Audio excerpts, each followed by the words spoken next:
situational awareness, what's around me.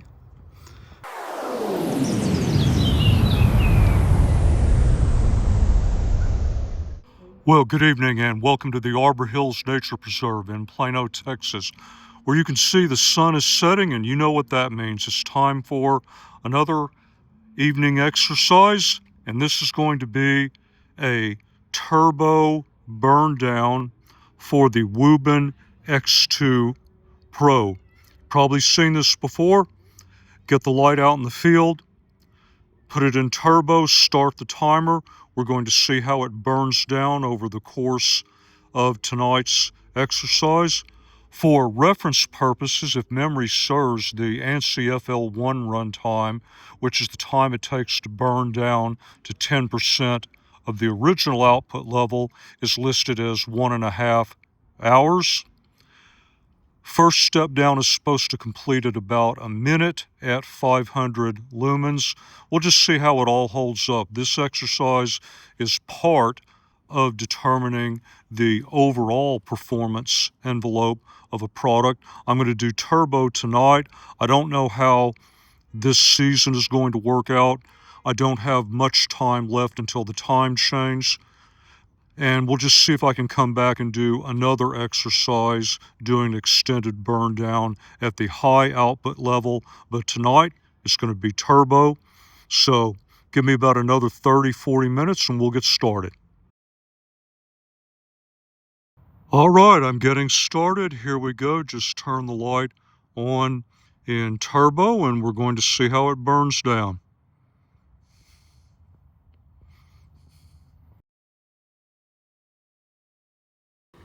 And our first stop is here at the bridge. Let me get my headlamp off.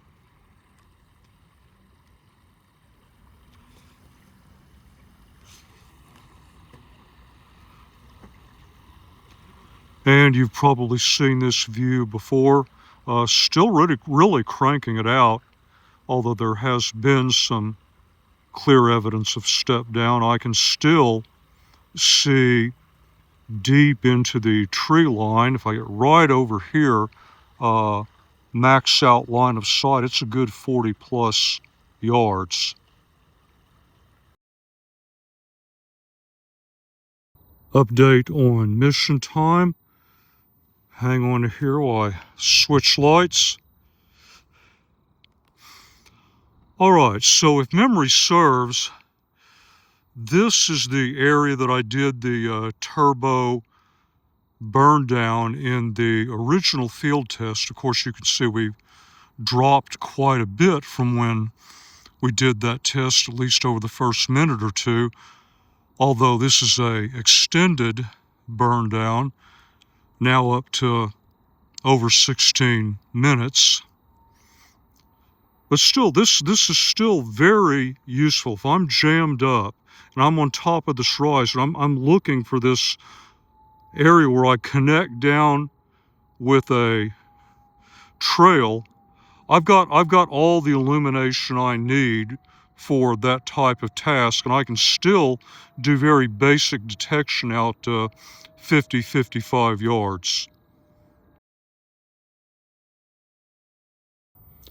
And we just crossed an hour back to where we started. Let me get some things moved around here. All right, here we go.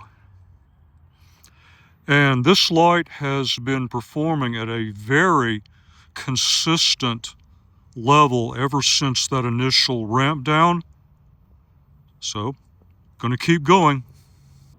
So it's been about 6 minutes. Let's suppose that this is the path that I'm trying to follow to get back to where I started my adventure. So, I got kind of a ditch to each side. I'm trying to look around, get some situational awareness, what's around me. Then, yeah, we've got some serious ridges from rain wash here, right to left slope. So well over an hour, this is what you've got to work with if you just turn the light on in turbo and let it burn down. So let's look over in this area, check the tree lines for eye shine.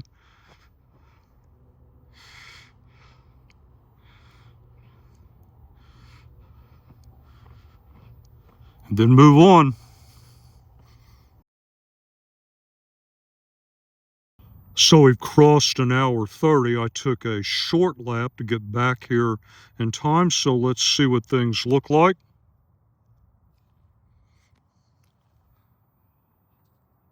All right, there we go. Still fairly consistent. The playground area is to my right, and so I think I'm going to hang around this general area for another half hour or so and see how things go.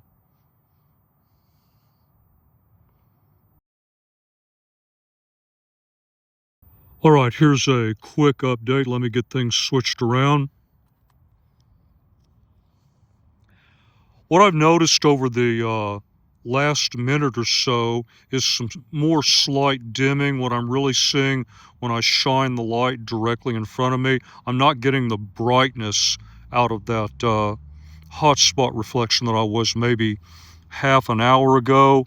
And I'm not quite getting the same level of detail at distance inside the tree line that I was. Very subtle, very slight. So I don't know if this is the 10% level. It certainly seems plausible.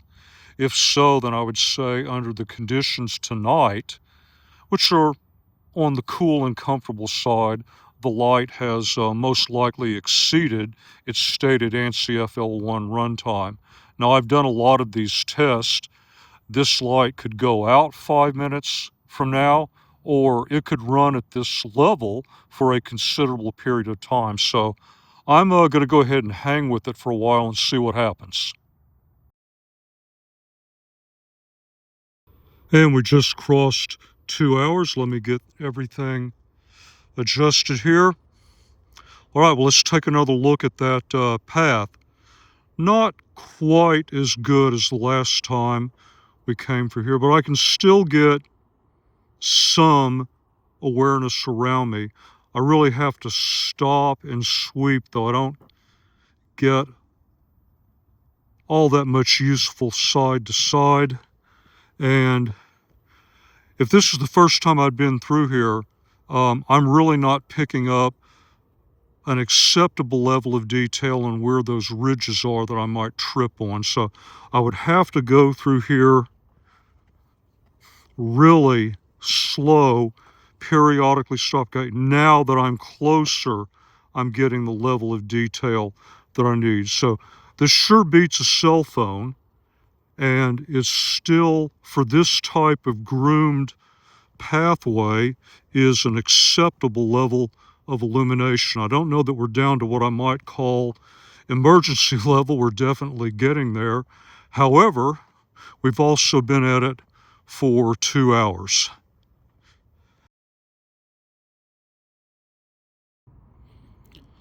All right, there's our time update, closing in on 2.5 hours.